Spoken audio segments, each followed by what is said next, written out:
Ladies and gentlemen, kids of all ages, it is Wednesday.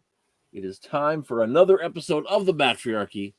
I am your host, Matt Rhys, coming to you from drizzly Scottsbluff, Nebraska. It's been a very cool day today, and I got something exciting in the mail. So I thought we'd do a little quick unboxing. Package. What? It's a package. It is a package. It's an unboxing. An unboxing video, yeah. So, yeah, Oh, there's something in the package. There is something in the package. Oh, by the way, we also have Hutch with You Lousy Kids joining us as usual for our little Superman series. And Twitless, this is the last consecutive Superman show, so you better appreciate that, man. When's issue 12? When's issue 12 coming out again? I think next week. We can put it off for a couple weeks. Next week. We can put it off for a couple weeks then. We put it off for a couple weeks, and of course we do have Cartoonicus as well. Stay tuned. So here we go. Oh, come on.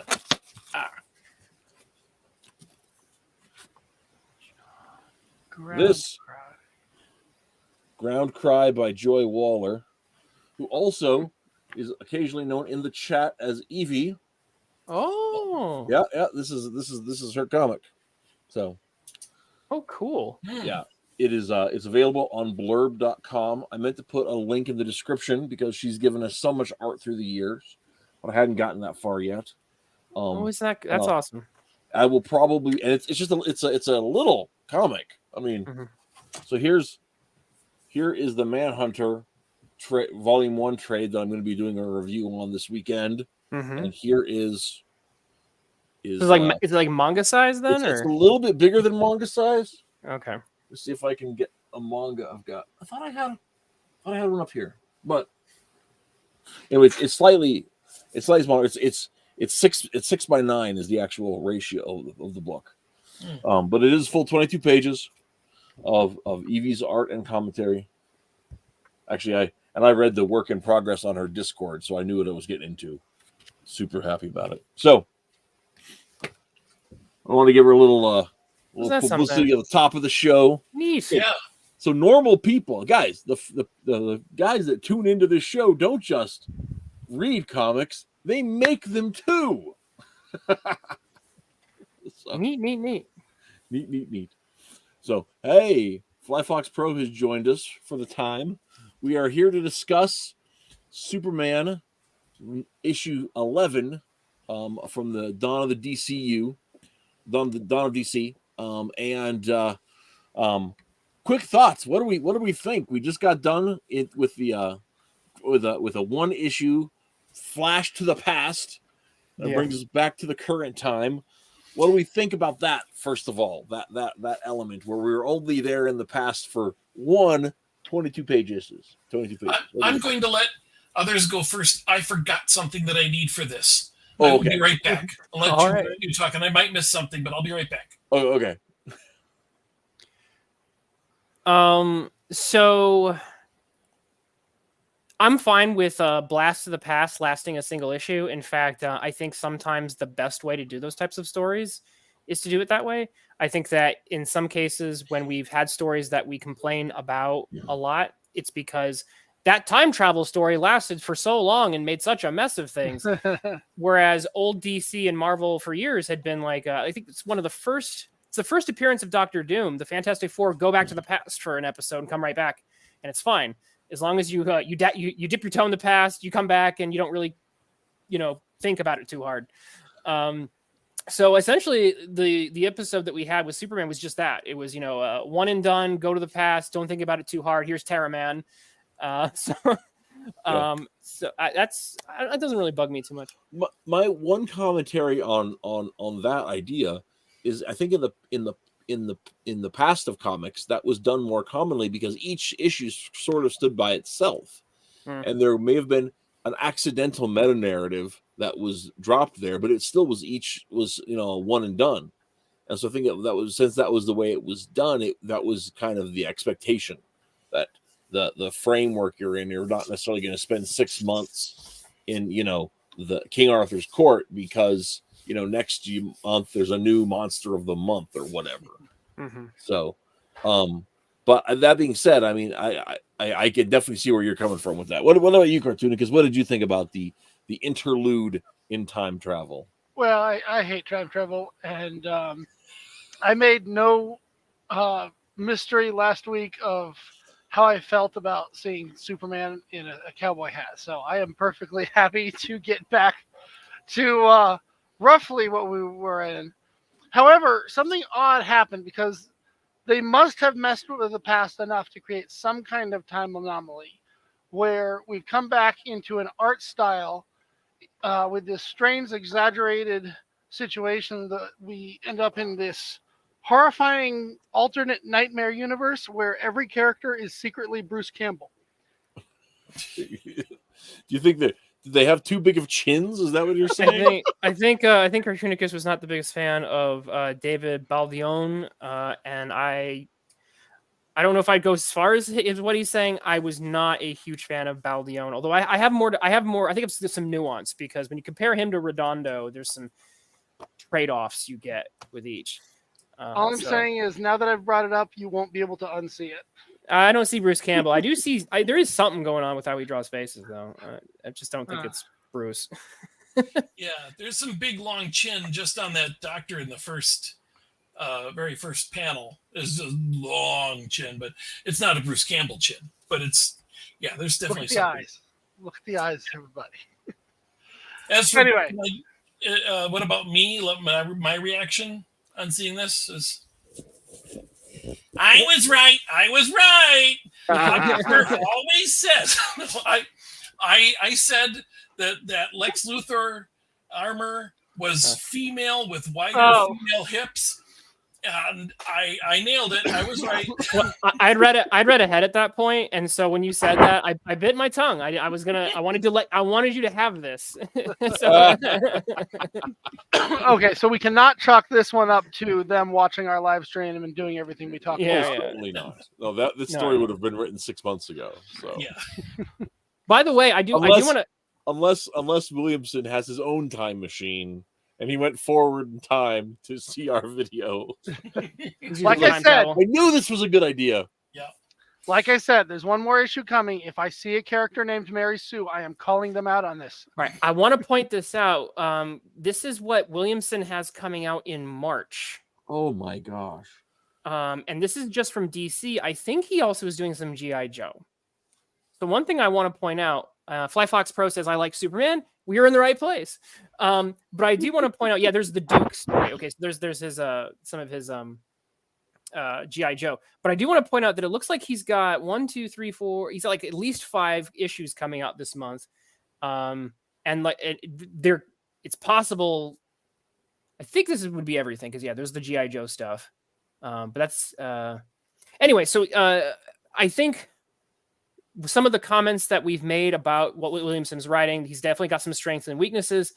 I wanted to just briefly show this because I think that it may help explain why we see some of the weaknesses that we see. Mm-hmm. I mean, if this man is doing 5 or more comics on a monthly basis or something like that, mm-hmm. Or if he's just on that many projects, it's going to show somewhere, I think. And I think that editorial oversight is going to need to be increased, not decreased. That is something I wanted to bring up. That comes back to thinking about like what Dixon was doing in the 90s. I was going to say, I don't think he did 7 a month though. I don't. Well, this is one of those is a trade. The Green Arrow. It's a volume 1 of the Dawn of DC trade. So that one's not done. But I mean, I think there were some months he was doing 6. Wasn't consistently, but there were some months he was doing 6. But part of that is Chuck says that it was because he worked ahead so far, mm-hmm. and he was really regimented with how he would keep on top of it. Mm-hmm. And that's and so there are writers that can do it that way. Sure, but that's fair. And I wasn't saying that like, oh my gosh, no one can write 4 issues of a comic. I guess what I'm saying is that if Williamson, it might help explain some of the roughness we've been seeing. Well, it could line up with. So and when you come back to think about, also with the Gotham house in the 90s, and you have Jordan, Garfinkel, and you've got Denny O'Neil, and you've got I can't remember the other Scott Peterson. You've got those guys on editorial who were like the top of game editors, that were pulling all this stuff together, that's probably not what we're seeing at DC today. Yeah. You're not getting Jim Shooter level continuity checks. Yeah.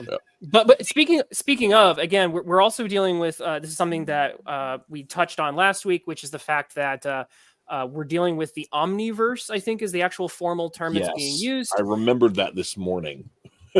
And it's essentially this idea that DC is approaching where they kind of throw their hands up in the air and say, okay, as opposed to trying to settle a canon and then having a crisis upended every so often, we had a big crisis type event, and everything is true.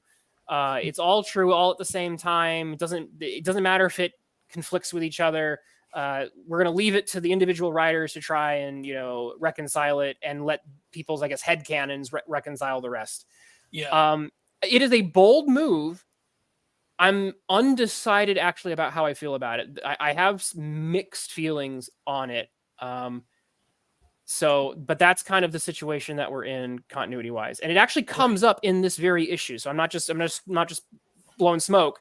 The very concept of the sort of everything's true all at once comes up as a specific plot point. The kryptonite ring that he lost his hand before he was cloned. The colors. Oh. When he says when he's talking about what the colors do, and he's like, yeah, he specifically basically references and kind of makes his own truth. Yeah. And I noticed that they referred to the kryptonite ring and how it can be deadly to humans after prolonged exposure, as you would know, Lex, which refers to his fat self when he had the big ring that made him lose his hand, and then that was before he died, and then he cloned himself as his kid. So it's like all that is still true, which is that's wild that they. I kind of thought they'd leave that behind, but and before we we'll get into that more specifically in this issue. I think as we go through it a little bit, because there are definitely plot elements that I want to hit on. Before we go in any further, I just wanted to mention, just by pure coincidence, in the last 24 hours, I had looked up Warworld, or I tried to look up Warworld. Oddly enough, Warworld in the what do you call it? The Wikipedia. There's no entry for Warworld. There's entries for the movie called that and stuff like that. But given that it's something that has been used a number of times, but it's a location, I guess, so maybe there's no entry for it. But because the history, I remembered that Pluto had been turned into like a second Warworld by Brainiac. And then that got me into looking into Brainiac 13, which we have talked about. How, at one time Metropolis had become a futuristic Metropolis under Brainiac 13. This is back around the year 2000.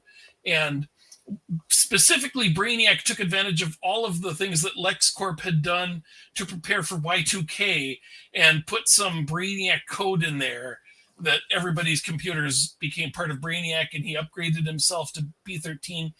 And something I did not know, which answered a question I'd had in the previous movies or previous videos we've done, which is why I'm bringing it up. It mentioned that at some future point, or some past point, Superman went into the future, fought Brainiac 12, and kept him from ever becoming Brainiac 13, which then undid everything at Metropolis and put it back to normal. So that explains how that did happen and then was undone.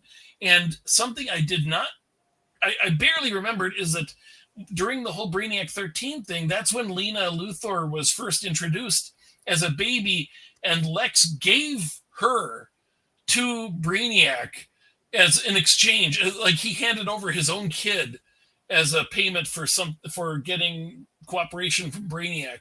And Brainiac had taken her and aged her up, and that's why, and I hadn't noticed this before this issue, she has a Brainiac symbol left over on her head. Yeah. And so it's so weird that something so relevant to what I'm reading just right after that, it's like, oh, that's this.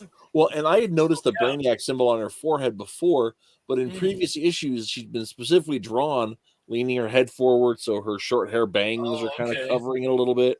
Or, I mean, it was specifically drawn to obscure that, but I still recognized it. And I couldn't remember. I did not remember the part that you were going on about that stuff until I was reading it in the issue here. So yeah, and it's relevant because he does recap it. Right, So, yes, definitely. Yeah. So Fizz says canon doesn't exist for mythological characters anyway, and I disagree. But we're not here to talk about that. There's just multiple canons. That's all. Yeah. Each cult has their own canon for their thing. Umberto Eco That's how has you get a multiverse. Umberto Eco had some interesting ways, ideas to weigh in specifically on that very question and Superman in particular. Okay, so I'll give one last thing before we dig into this. Fly Fox had mentioned the last Superman stuff I read was Peter Tomasi, which was excellent. Built a really good platform, and then Bendis came on board. This whole series that we've been doing is in many ways a return to pre-Bendis form, while being tied into certain Bendis aspects, such as the aging up of John. This series has done a lot to try to get that whimsy and wonder back into Superman, and I think it's done a fairly good job of it. I don't hate everything Bendis writes, but I feel like Bendis had this. I feel like Bendis had this. I just have to say this because I'm just recently reading into some of his stuff and then remembering stuff he wrote. I feel like Bendis had like this brief window when he was writing a very particular type of story that his style worked, and then I don't know, something about how it just didn't age or something, or he didn't age or something that just because like a Dark Avengers and Siege I kind of like for what it is. And he's writing dysfunctional psychopaths on a team, and Norman Osborn's in charge of everything, and somehow that kind of clicked for me. But he didn't learn lessons he was supposed to learn, it didn't evolve. I don't know what it is, because I've read so much stuff after that is so intolerable to read that it almost made me like I almost like put comics down and said I it almost makes you want to quit reading them. I read some Bendis that was so bad. And there's a Last Jedi moment, huh? Yeah, I did. It was X-Men. I think it was X-Men Battle of the Atom. It was atrocious. And someone pegged it. Like, there are people who like Bendis's weaknesses are very well known. And I'm just burning time waiting for Rhys to come back. Okay, cool. But anyway. Yeah, I have not read a single Bendis story that I'm glad I read. Not a single one. I actively regret all the time I spent reading Bendis. Well, I might also be really liking Mark Diodato's artwork too, because he was a really good artist when he did something. Anyway, even his creator-owned stuff, Powers, was a snooze. All right, let's talk about Superman. Sorry, I didn't mean to derail it. No, it's fine. It's fine. I blame Fly Fox. I will say though, in terms of my perspective on Powers, I think I'm maybe the only person in the world who hates Powers the way I hate Powers. So that may just be me. Anyhow, back to Superman. So when we last left Clark, he had come back from the past and had flown around the entire planet, and for some reason, and got back to Metropolis, and back to Supercorp, and he discovers that the whole place is under attack by the Lex Luthor Revenge Squad. I misread Fizz's comment. He said, I still don't have powers. And I'm like, well, that's not abnormal. And then I realized, well, why not?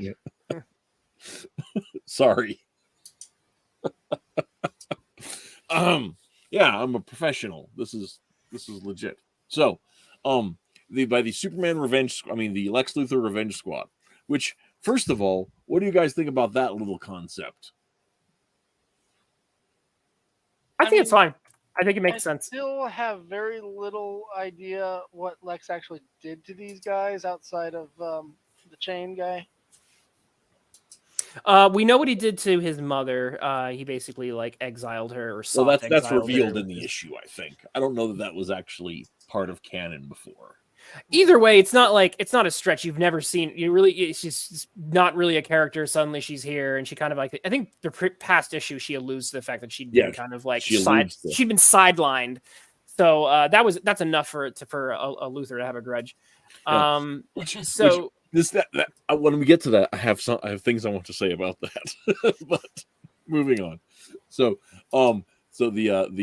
they're here, and the Chained is trying to just murderize Superman, and the doc or Mr. Graft pulls the if you kill him he can't learn nothing routine from Batman Forever. Yep. Well, actually, I'm okay with this because they. I am too, but that doesn't mean I'm not going to make fun of it. That's what, because like what they want, their goal is they are so angry at Lex that they want to undo everything that he ever has done or accomplished. And so for them, poetic justice is going to be served. Their main pitch here is they want to get Superman on their team so that Superman will be the one to murder Lex. So A, that would keep their hands clean of it. B, it's a very villainous twist and, bitter irony or whatever. Well, and so I'm like, that's fine, I guess. Well, yeah, it is. And I would also question their ability to kill Lex. I mean, like the level of resourcefulness that Lex Luthor has. Even given the conceits of this story, like one of them is like, okay, when we started the story, Lex could communicate with Superman in jail because of Superman's super hearing, right? Mm-hmm. As of last issue, after the whole Chain debacle had happened previously, somehow now Lex is able to contact everybody else as well, right? So some sort of radio communication has been allowed to him because he helped save the town from the mess that he made. Right. And or something. But there's been some sort of change in that, and that's okay. Fine, whatever. But I only bring that up to say that the level of resourcefulness that Lex has is so high, right? And he's always able to play around the margins of things so well that his ability to be defeated by these, centisesquitarians would be limited, right? You researched that as to how old they are, huh? No, I'm just making a guess. Oh, okay. 100. I think that's 170. I think that's what I was saying. That seems about accurate. I think they could pull it off. It might have made. I mean, it's Williamson making, like, so this is essentially his cast. Essentially, he didn't pull Parasite or Metallo or anyone else who might have had a grudge for whatever reason. And some of that might be what's going on in like Action Comics at the same time, because I know that one of the parallel storylines in Action Comics was a Metallo story. And so that's what I think it's one of the reasons we have not seen Metallo in this particular story, because he actually was doing stuff in Action Comics, and there's a whole thing with him and Cyborg Superman and blah blah blah blah. If we got here's the question: if we got Terra Man for this story, why didn't we get Kryptonite Man? Doesn't that seem like a given? Okay, sorry. Or Titano, Kryptonite Gorilla, or what's that fake Conduit?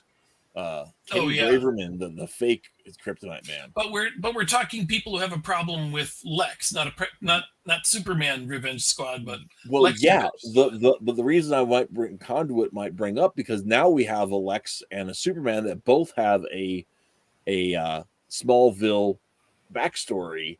So Braverman might have an axe to grind against Lex that just hadn't been revealed previously. I mean, has anyone used Conduit? I don't think anyone's used Conduit. But I really enjoyed his aesthetic, but I don't think anyone liked him besides me. the story, I love the aesthetic. The story he was in was a bit of a wet fart at the end. I'm not gonna lie. This is true. Although the story as a whole it's one of the best concepts or pitches for a story, and it's got some of the best writing for certain moments of Clark and Superman's his relationship with his twin identities. It's fantastic. I do highly recommend reading it.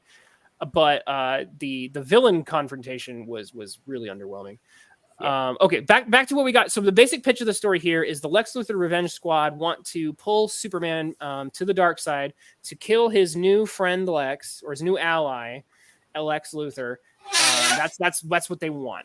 And so they come out swinging with kryptonite, with the chain, with all their weapons blazing. Mr. Graft's got his whole kryptonite claw with 5 different colors of kryptonite on it or whatever. Mm-hmm. And so it's clearly Superman's at a disadvantage, and that's the basic pitch of the overall issue. There's obviously more that goes on in it, but that's the general overview of what's happening. And then we turn the page and we jump a few hours earlier. Yep. Which actually is, I really loved that moment. To be completely honest, they build so much into that first 3-page scene. Mm-hmm. Like, there is so much that's in there, right? And then it's just like, and it picks up at the exact second the previous issue left off, right? Mm-hmm. And so you're in this, so you imagine you've been waiting a month. I know I waited a week between reading it, but imagine you're waiting a month, right? And you're just like, oh man, that was an action-packed ending. Where does it go? And it brings you, after that anticipation, right into that moment where you're just like, oh my goodness, it's right where I left off. How did we get here? But to be fair, I was waiting a giant suit. I don't even understand what's happening to me. I was waiting a month for the payoff to this, where she says, what can you tell me? And I wanted to see this part with Lena. So honestly, this is more interesting than a bunch of half-baked villains that I don't care about. Well, the thing is, what I was bringing up though is like we've been looking at this through the eyes of the return of the monthly comic, right? Mm-hmm. And discussing that, and how some experiences don't translate into, your trades. They don't translate into the collected volumes. This is one of those elements that you don't get the gravitas, whether it's this moment or the one in the previous section, right? In both sequences, you have just this longing that is in there, this gap in knowledge, and Williamson is writing. It's a prolonged story. It's meant to be read episodically, mm-hmm. but it is meant to be read episodically, right?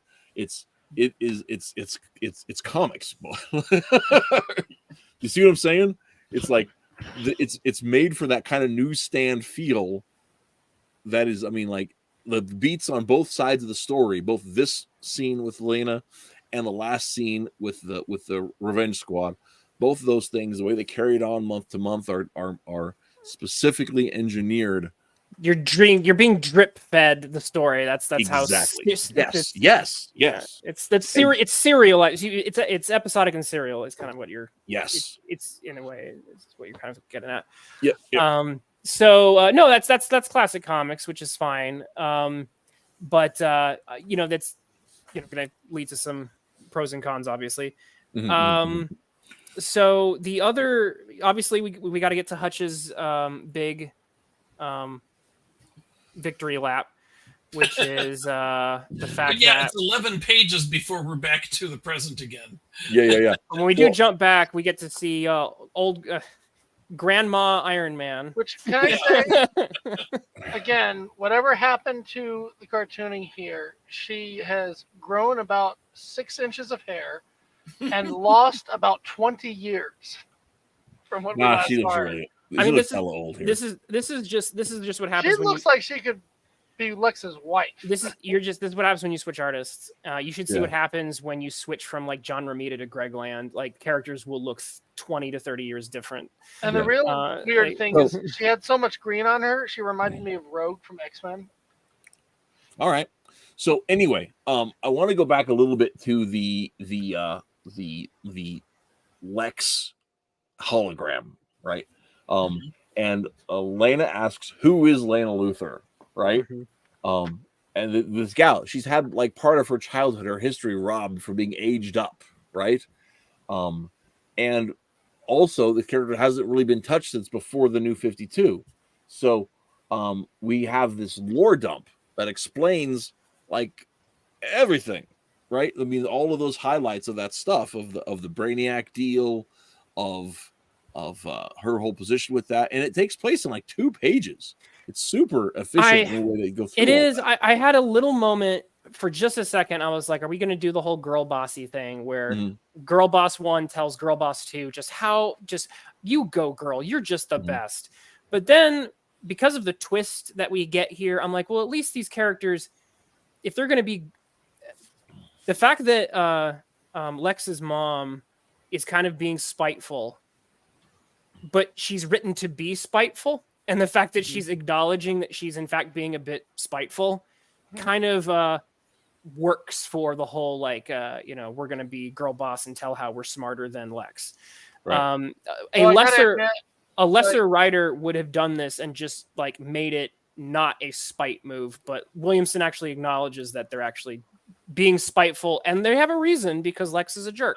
So it's the thing is that okay. One of the things that's interesting too is the motivations between the spitefulness are different, right? So, and in the scene a little bit later, they have their little conversation between them, and then they, there's this conversation about the powers and the kryptonite and everything else with Mercy, and Mercy's trying to get help, and then there's the invasion of the supercore, all the kind of stuff that happens that interrupts their spite conversation. But one of the things about Lena is Lena runs to Superman's aid, right? And it seems to me very clear that part of Lena's spitefulness is because it's not to spite Lex, it's in spite of Lex, right? That the thing she's looking for is she's understanding, well, my dad did a bad job of being a dad. I'm suffering consequences for my dad doing a bad job of being a dad, but I don't want my dad's bad job of being a dad to define who I'm going to be as a person.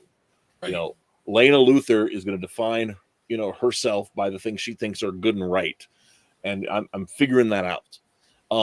And opposed to Letitia, Luthor's mom's name, something. Anyway, whatever Lex's mom was, always gotta be another.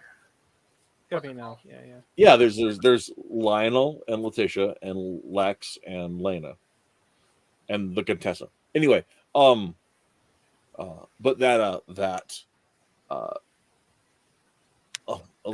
Mrs. Luthor does actively want to spite her son. She's all right. I got to put an asterisk there because I'm wondering if she's not playing long con. There's something about, because there's when she has a moment to actually do some lethal damage. She specifically says armor, activate non-lethal containment, and I'm like, okay. I'm wondering if she's pulling long con, and it's like she's going to do the double agent thing, where it's like, you thought I was on your side. I still have problems with my son, but I'm not going to kill him. So, well, and that could be one argument too, where how did Lena not end up being, a horrible person? That would make some sort of sense. Yeah, I would like to just intercede here just a second. We talked about her having lost her childhood. Actually, I believe she was fully raised in the future. She wasn't sped up or anything. Okay. She was raised for 15 years or however long by Brainiac, who is not a parent. and she was part of Brainiac. So I thought it was Brainiac 5. Whatever Brainiac it was, she was. I don't believe it was Brainiac 5. But yeah, Brainiac 5 is the Brainiac from the Legion, right? Right. Brainiac 2.5 or something, or Brainiac. I don't know. It was one of the. I thought she was raised by Brainiac 13, but because. But then Brainiac 13 was erased. So I don't know. It's hard to know exactly what it is, but she wasn't like sped up. But it says it in this issue. Just go back to the beginning there. Yeah, it says Lex Luthor gave his daughter to Brainiac 13 in exchange for advanced technology from the future. Yeah, it wasn't 5. My bad. And then following the events of the Imperiax War, which happened. Yeah. If you're going to keep any event from the old canon, why the Imperiax War? It was so stupid. Okay, sorry. Yeah. Lena was rescued by Superman and returned to Lex Luthor. He wanted a Thanos. After After Lex purged Lena of all connections to Brainiac, Lena was then sent to live on a private island with her grandmother, Letitia Luthor. Yeah, there you go. Yeah, I like Lena. I mean, she clearly is a person of her own. Now, anybody named Luthor, I expect any of them to suddenly be like a long con that suddenly reverses course and healed babyface turn. You know. Sure. Well, and I also don't, and I also, I mean, based on what we saw in I can't remember what it was, one of the other books that with the annual maybe. I don't expect the Brainiac, all traces of Brainiac to completely be eliminated from. It from never this is. world. There's always some lingering And moment. That so, you so can the question, so the question I have on it is it a situation where, you know, she's going to be complicit with Brainiac, where this is part of her heel turn, or is it in fact she'll be a victim of Brainiac? I think it's the victim angle because like the little Williamson's been planting seeds in the comics occasionally, but also in the annual, where basically Brainiac says specifically, I will not be alone in the universe." And Williamson really loves to lean into this whole like Fast and the Furious. It all ends up being about family kind of idea. So I think it's going to be Brainiac wants a family, and clearly we have Lena being put into the story right as we're getting close to wrapping up one story arc, and then obviously going to then lean into the next one with Brainiac and what he's been doing with the Zarnians. And so that's clearly in the wings, and I think that the angle that I would predict is that it's going to have something to do with that. And you know, Lena's been the only family that Brainiac's ever had, and so he either wants to replace that or get it back. So that's I feel like that's what's coming. I'm not positive, but that's what I'm feeling. I feel like that's where the direction he's going in. So are we going to see a cover of the "You're cordially invited to the wedding of Lobo and Lena Luthor"? Oh my! I was thinking of a sitcom, The Brainiacs. But Brainiac cordially invites you to the wedding. Oh my gosh! You know, I do have to note another thing that we raised in the past, and I think I raised it more than anybody, but that whole kryptonite glove thing with all the kryptonite nails, and it bothered me because there's gold, and you know, what does gold do?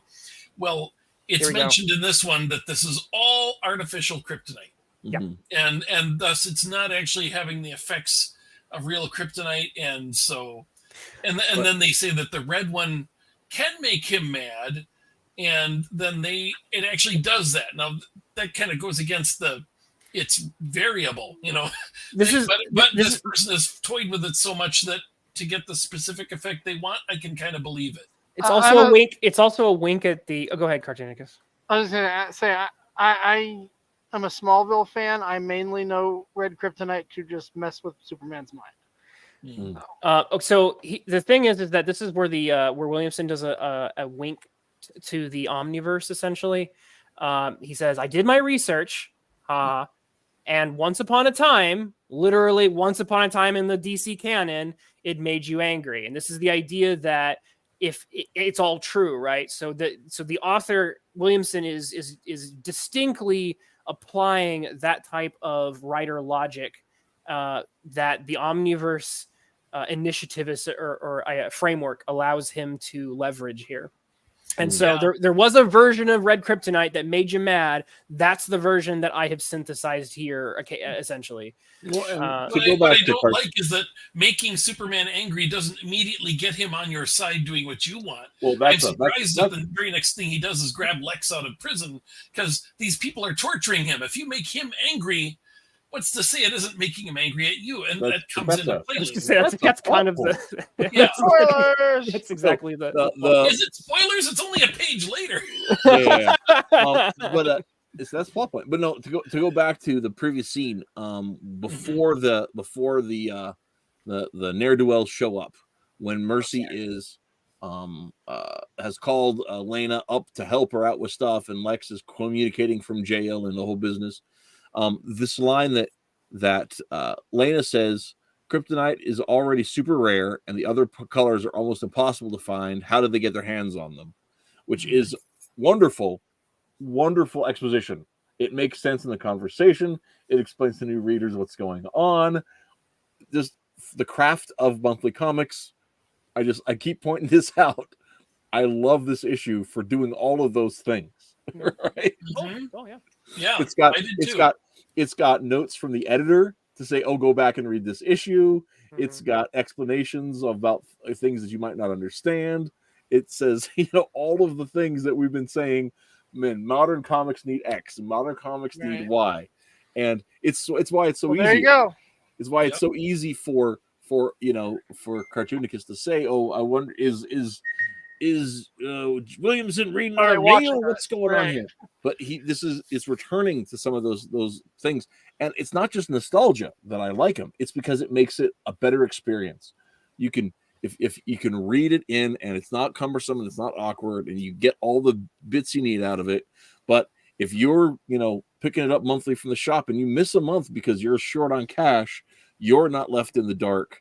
Or if you've been hearing good things about it and you're like, "Oh, I wonder if I can get this." Well, you don't go out and buy the next issue.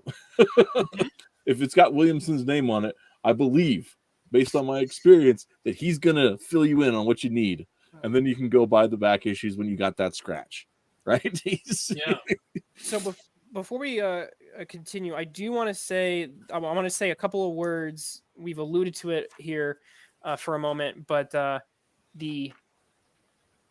going to try to be as brief as I can be on this, but I want to talk about art for a second.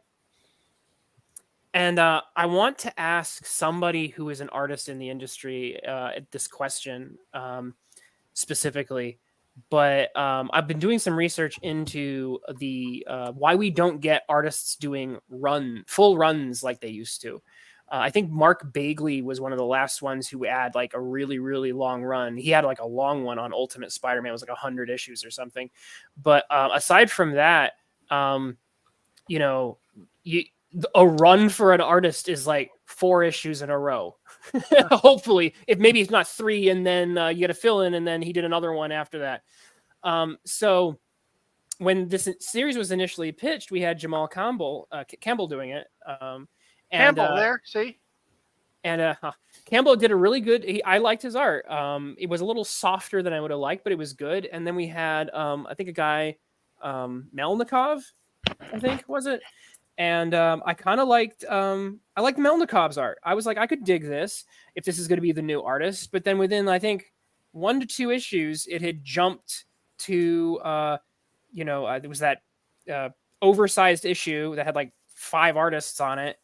And then I think with an issue of that, we had jumped to Dio Redondo or something. Redondo. And now we're to Baldion. And we're just cycling through them. And as much as it's nice to have a consistent writer who's got a consistent written vision, I do got to say, and I know people say that you got to prioritize the art in superhero stories. And that's I think there's a case you can make with that. I do like a consistent art direction, and seeing, like a John Byrne and Chris Claremont being the team that had a success, like a solid 2-3 year run of the X-Men really helps set a artistic tone for that series. Mm-hmm. And I do feel a little bit of whiplash when every 2 to 3 issues, no more than 4, I think. And we're doing some very, very different art styles. One thing that Cartoonicus was mentioning, and this is a good page to bring it up, our character, Mr. Graft, who I do like as his aesthetic is very bizarre to me, but I think that's okay. But in this particular rendition, people have talked about how he looked like he had a mustache when he was first being drawn. Now he looks like he's got a Joker grin. Right. He looks like he's got the Glasgow smile going on there. It's more than a Joker grin. It's V for Vendetta. And it's because this new artist Baldion is much more cartoonifying the artwork, mm-hmm. More so than I think that we've seen from some other artists who've done this series as well. So it's interesting, and there is some continuity with the art. Like like Campbell through the artists we've got here, I can see some similarities. There seems to be some attempt at a cohesion, but they really are leaning really heavily into the cartoony side of it right now. And I would appreciate, hey, can you get an artist who can do a run? Like, is that a thing? But that's where I have to ask the question of the industry. Does anyone, after Mark Bagley, does anyone do an art run anymore? Is that a thing? Has DC and Marvel just given up on that for whatever reason that they have? I need an insider to kind of tell me about this. Is it because the artists are too slow? Is there something in the industry that's changed, or something in the artwork or expectations that has changed that allows writers to write 5 issues a month, but you can't get an artist to do more than 3 consecutive issues? Or an artist to do more than 3 consecutive issues. Is there any? Can anyone tell me what's going on here? Go back 1 page, by the way. Sure. And where Superman says never, that is definitely Bruce Campbell's face. Thank you. That is. I mean, the chin is not Bruce Campbell's, but everything else is Bruce Campbell's face. Well, okay, that's fair. It's kind of weird. The chin should actually be a little squared off for Superman and for Bruce. But anyway, but I agree with you, because this is the relaunch of Superman as #1, and the art has been back and forth and back and forth. And you think about John Byrne went 2 years. What's his name? Jerry. Ordway. What's that? Or is it Ordway? Ordway. Thank you. Ordway was 2 years at least on Adventures of Superman. Yeah, and Ordway did most of All-Star Squadron in the early '80s. Mm-hmm. At least half of that run, and that ran for 4.5 years. Yeah, and the Power of Shazam, of course, was all him. And but yeah, and if there was a fill-in artist, that artist generally stuck to not making it look any different. I mean, it had to fit in with being model. Ordway's fill-in. You have to be Ordway's fill-in or whoever. Yeah, and this is very inconsistent, and we're not even at a year.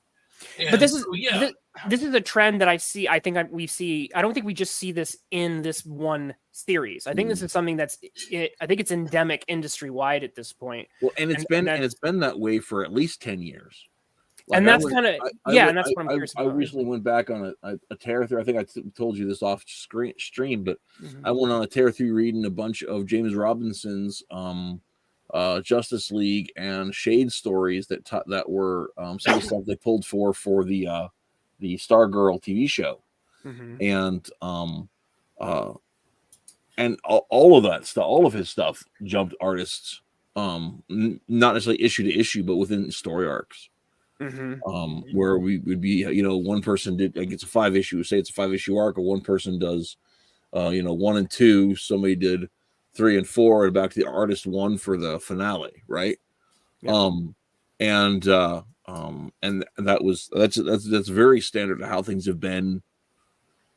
I think the exception to that is I think the one notable exception is, I think when they do events, they'll usually get, I think, one artist to do the bulk of the event. So like, you did with Civil War for the main book. For Civil War, it's one artist. Yeah. So Age of Ultron, I think, is one artist. So they'll lock down someone for event books, but if it's ongoing, I think I agree. It's been some years. It might be up to maybe a decade or more of just like, and that's what I'm curious about. I really would love to hear about what has shifted in either the artists themselves or the industry itself, or what combination of elements. I've got some theories, but what is leading to this? Find artists not liking working with certain writers. I'm sure that's a factor, but I don't think that's the main cause of it. Well, I know there was a shift. I know that the Image Revolution shifted things away from superstar artists to writers. There was a power shift dynamic. I know that's been well talked about. Yeah. But I don't think that it should explain why you can't have artists do more than 4 issues in a row. Well, I mean, the last time I specifically remember a single artist doing an extended run on one book was Jim Lee doing that Batman Hush. That is is the last time I actually remember an artist sticking with a book for 12 full months. Yeah, I know it's wild. Yeah. I might be wrong about that, and I also didn't like Hush.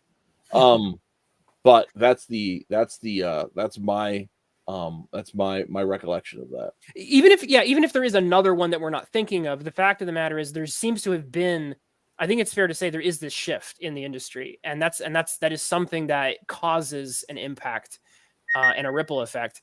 And I'm very curious. The next time I actually talk to a mainstream artist, next time I have a chance, I think I might actually specifically ask about this, just as a point of reference, because I was just looking at lists of what the average run would be, and it's interesting when you go from like Ditko and Kirby and such, and then someone who did like 100 issues of something, and like I said, Mark Bagley, who did the 100 issues of Ultimate Spider-Man, like had like I think broke a record for longest consecutive superhero series or something. But apart from that, it's just got this very different situation. Okay, so I didn't want to derail things for too long, but it is something that is noteworthy to talk about, I think, with this particular series, because there is a little bit of like I said, a little bit of whiplash when these characters are drawn maybe a little bit more on the realist side. Because the last issue that we read in the Wild West with Redondo he was a little cartoony, but he was not nearly with the exaggerated angular faces that looked really cartoony in places like this.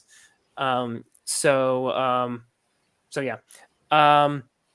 But I guess to get things back on track, the villain's plan to turn Superman into a Hulk for a minute and kill Lex backfires, and but the villains then pull their trump card. So does anyone want to talk about that particular moment? Oh, where they get the red kryptonite. No, after that, Superman gets the upper hand. Their plan backfires, but after that backfire, the villains go, well, actually, our real plan is to kryptonite gas everyone. Yeah. Oh, right. Yeah. Yeah. Right. Well, the thing I wanted to before we get that, I wanted to talk about how funny it was that Superman that they we talked about this a little earlier, but when Lex gets up after being brought there for strikers, he was just broke out 2 issues ago or 3 issues ago, and now he's back broken out again. Oh, you mean Unchained guy? Yeah. The Unchained guy had broke Lex out of prison the first time, and then Lex got broke out of prison by Superman this time, and that's hilarious to me. Lex is like calm, and nobody can understand why he's so calm here, and Lex is, oh, silly mad scientist, do you think Superman's just going to be mad at me? Yeah. And it was I genuinely like chuckled out loud at that. It was great. And then Superman, of course, starts cleaning the floor with everybody. Yeah. And I'm okay with that as long as it's like he caught them off guard, and that's the reason why.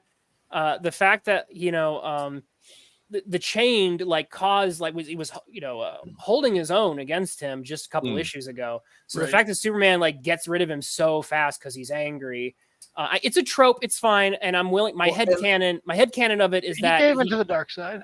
My headcanon is that he's sucker punched him. Well, yeah, definitely, and also he's got super speed, right? I mean, the Chain's got crazy TK powers, but he doesn't move faster than a regular person. So, right. Superman is nearly Flash level speed. So the idea that all of a sudden Superman's he's mad and his personalities, the goodness of her personality is shut off, and so he's going to be using that super speed in ways that these guys wouldn't even think of. So Superman, I had no problem with that scene. Superman is always pulling his punches to some extent. Even when he's mad, he doesn't want to kill, and he would. Even when he's trying his hardest, he really doesn't want to turn the other person into paste under his fist. It's on some level. And so, if you alter with his personality, it's entirely possible that he could just really go after the chain. Whereas before he was like, he really wants to help this guy. The whole reason the chain got out is he really wants to help this guy. And even as he's being brutal and hurting people, he's like, this guy was tortured and I feel bad that I have to do this. It's just, yeah. So Superman, using his heat vision, totally destroys the kryptonite claw, which was a little anticlimactic. Can I say that? Like, I think it worked really well in the story, but I really was hoping that would be, and maybe there's got another one back at the evil lair under the ground or whatever. But I really, if that's the end of the kryptonite claw, I'm going to be real sad. Oh. Anyway, but he destroys it, and then Lex grabs one of the fingernails, and Superman starts to turn his attention to Lex, and he's like, "Lex, I'm going to kill you." And so then Lex stabs him with a kryptonite, with the regular green kryptonite, right in his neck. and Lena is freaking out because he's like, "Superman, you're better than to kill my dad. Don't do it." and then Superman snaps out of it after he gets stabbed, and Lex is, "Whew, boy, I was hoping that regular kryptonite would counter-effect the effects of the green kryptonite. It looks like I was right." See, this is what I love about Lex. He is always 15 steps ahead, even when he doesn't even know what's happening. Well, and it's like, it sounds silly to say it like that, but it was like the perfect kind of like silliness. It was like that Silver Age, like just Superman gravy. I loved that whole process. It's like, of course, Lex has a backup plan for red kryptonite that he, and how convenient that these guys have led him to this place. I don't know. I really enjoyed that whole exchange with it so much. So the thing about the master plan, kryptonite clouds are dispelling over the city. And do you want to talk about that very last bit, or do you want to save that for next time? What is so special about the last bit? The very last bit was like, so they say, Lena says, well, kryptonite's not going to harm normal people, right? And then Graft says, well, actually, as your father knows, it can do very lots of harm. Yeah. And I mentioned that already. Yeah, it's a reference to his having worn a ring. Right? Yeah. But he's like, so that's your plan. And Graft says, oh, no, that's not our plan. and which, like, come on, guys. Come on. Think about the level of super villain that this is all with the way this the posturing and the speeches, right? The monologuing and all this kind of stuff that's going on. I love this issue so much. It's not my plan. And because it's Lex Luthor's plan. Oh my goodness.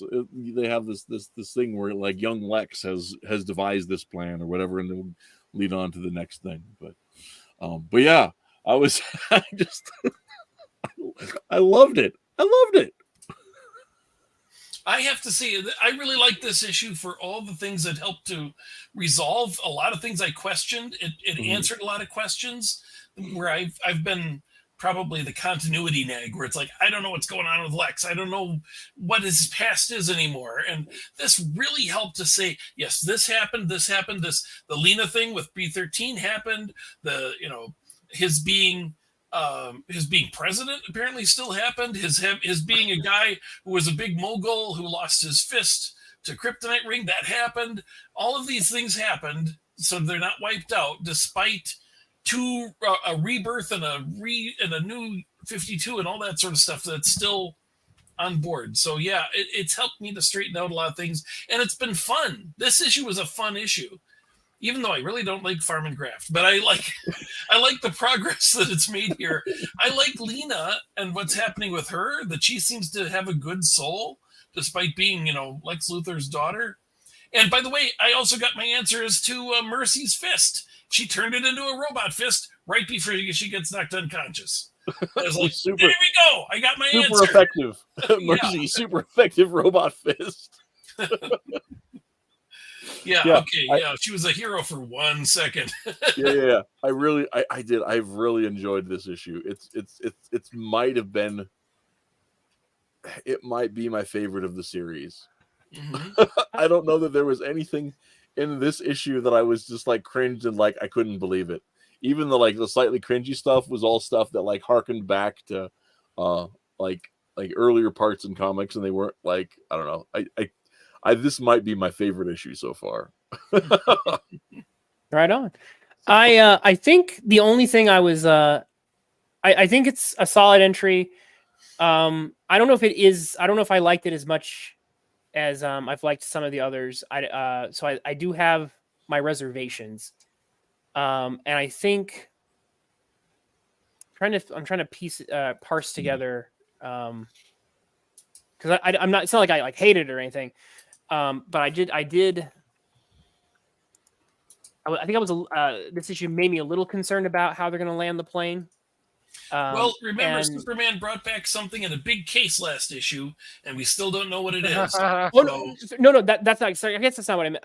Okay. No, that's fair. I think that's what I'm more concerned about. I guess is landing is and this is not a Williamson only thing, but it's one thing to have a setup for a story, and then you think about where that story can go, and then when the story concludes, and this happens all the time in fiction, that the ending that you imagined you were going to potentially get often doesn't match your expectations. That's not, I would say, a fault necessarily of even the writer, because sometimes what your expectation was unrealistic and actually would have been, not a good way of writing the story. But this happens all the time in fiction. But yeah, sorry, I'll try to land the plane of my thoughts here.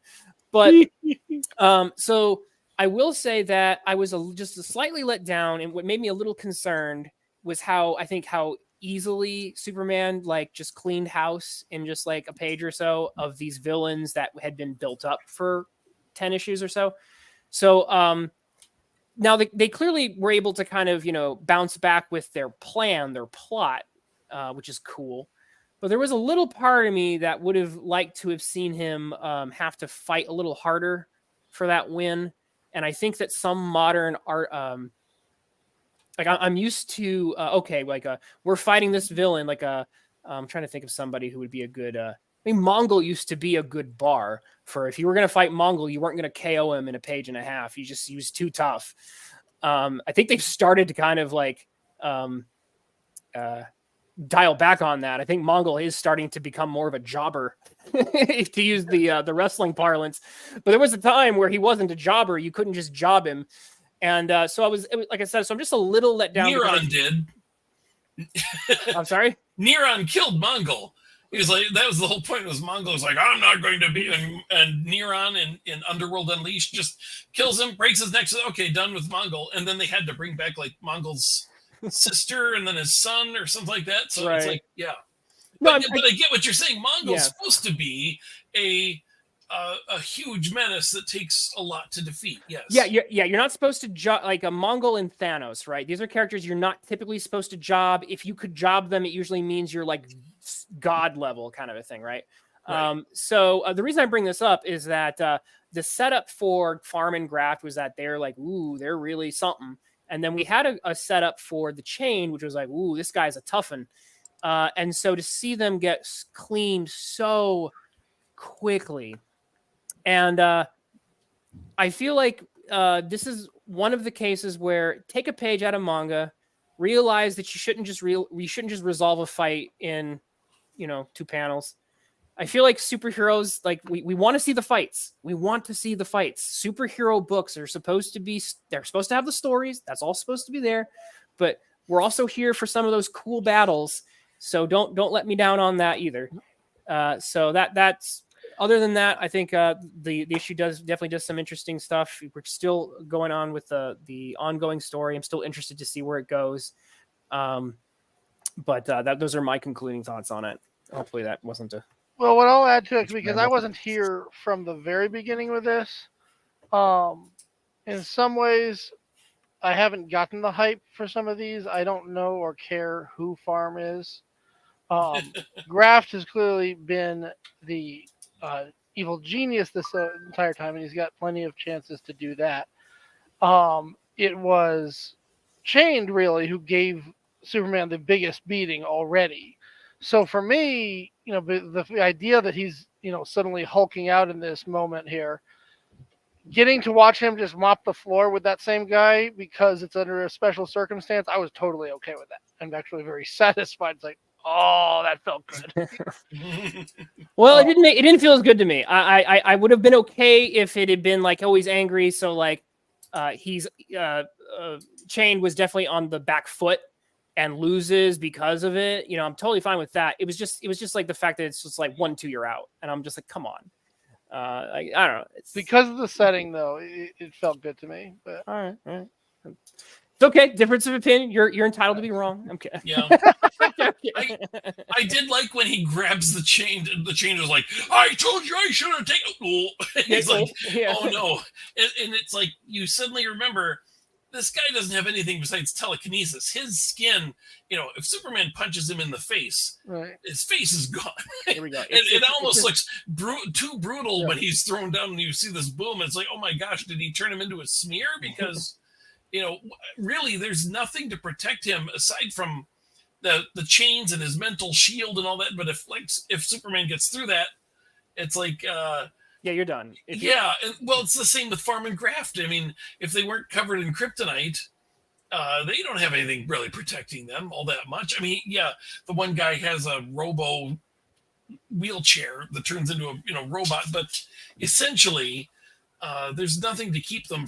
And quite frankly, I don't know why they need Superman to kill Lex Luthor. They could do that with a gun. Well, remember, he was saying that. Well, he's locked away in Strikers right now. Yeah, they wanted to take away everything from Lex. They were trying to Superman has been Lex's personal project this entire story arc. Right. They wanted to rub salt in the wound. That's why they're doing the whole kryptonite gas thing. But they don't need Superman to kill him, is what I'm saying. Sure. No. When it all comes down to it, if they're at the point where they're ready to kill him, they don't need Superman for that. And so the whole issue where they're trying to get Superman to join them feels kind of like, why? Superman's a good guy and you're killers. He's not going to. I felt that way until he said he needed to take away Lex's legacy. And to me, Superman is Lex's legacy. He is like the Joker. He has built his entire life around either first trying to take down Superman, then trying to team up with Superman. He's basically created a company surrounding him at this point. It makes sense that it's for the irony, yes. Right. Who killed Lex? Superman of Supercorp. Like I get that part. Yeah.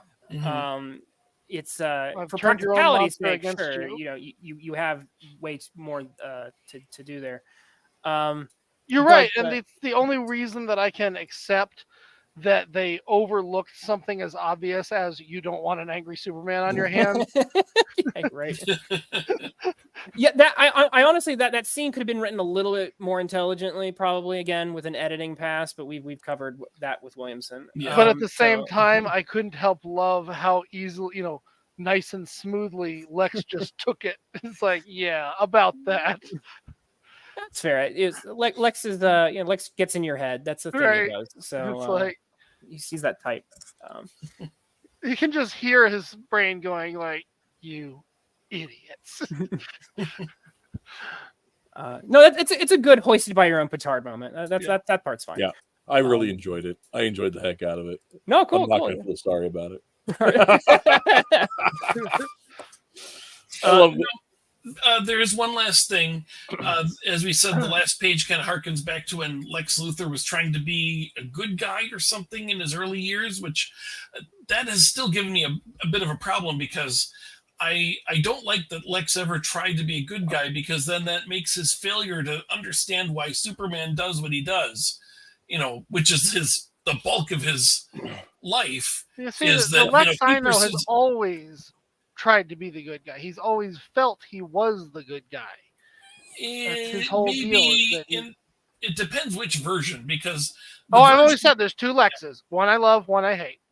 Yeah, Yeah, the but Simple as Smallville, that. the Smallville Lex feels like he's a victim of circumstance, definitely. yeah, maybe it's So. just yeah. Of course, I really took to the John Byrne version, which I like is the just Burn. The Burn version's really good. Every Yeah, I time they give agree. him hair, they mess him up. No, the That's all first I'm gonna version of say. Byrne didn't have hair. He was just he was a ruthless businessman who believed. I remember this line, it was burned into my memory. It's power is to be used. I can't process that Superman wouldn't be using his power. That's why he's not Clark Kent. Right. He can't be Clark That Kent. so much, that he cannot understand. Yeah, Superman's mentality at all. While I don't know the And- story you're referring to, I can also totally understand someone writing him as, I don't understand why he wouldn't use his power for the greater good. Right? Yeah. Well, I mean, Like, if I had his power, I would whip this world into shape. the Yeah. Byrne, the original iteration of the Byrne, and this is one thing I think the timeline is different here, even though the events of those things seem to have more or less happened. The timeline is different. The Byrne Lex was a contemporary of Perry White, and Right. they'd both grown up on the streets together, and Perry decided to do the noble thing and expose the darkness, and Lex decided to do the reasonable thing and use the darkness to make money. Yeah. And that was the divide between them as it was originally envisioned. So Yeah. That's right. Lex Luthor actually slept with Perry's wife. I forgot. I forgot about that. Yeah. Yeah, they were contemporaries. He was not Superman's contemporary because he was reimagined as a lot older, which is why it made sense that he then played his son, who was about Superman's age. And that was a fake. He was never an Australian son, but then I don't know. The whole history of Lex is very convoluted, and they kind of, they try to glide by so much of that. It's like, it's hard to believe this is an ex-president at this point. Right. Yeah, Does he still have Secret Service? Because they're all supposed to. Well, no, honestly, but you say that, and then like you think about the way politics go in our current year and what people want to do to ex-presidents, and it's like, True. it's not. Truth is always stranger than fiction. It is. Give it a few more years. Yeah. Yeah. So that reminds me of something. Let's see if I can find it quick. We got to wrap the show. Got to call it done. But we'll get out of here because I know that Twitless, you got places to be.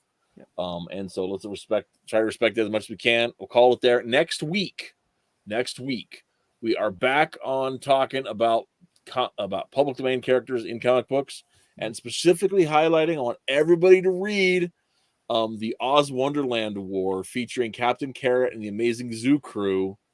I'll reread it. Yeah. That is going to be next week's excuse me. That's going to be next week's main point discussion. I also want to hit